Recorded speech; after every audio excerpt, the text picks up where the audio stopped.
How to make big text in Discord. First of all, you have to go out to your start bar and search for the Discord here and open up your Discord. So once you are on your Discord here, so you have to just open up your Discord. So Discord is been starting here. You can see on the screen. So just wait. So after that, you have to go for the one of the server here. Once you are on your one of the server, you have to just go for the message or general icon.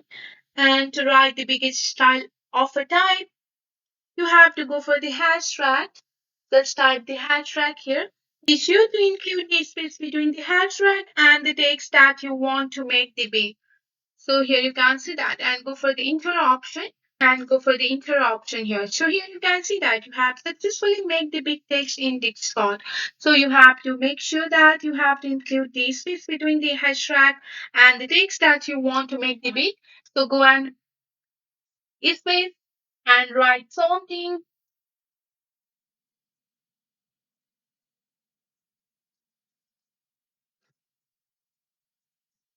So here you can see that you have successfully created the big text in your Discord. This is the step how we can make that.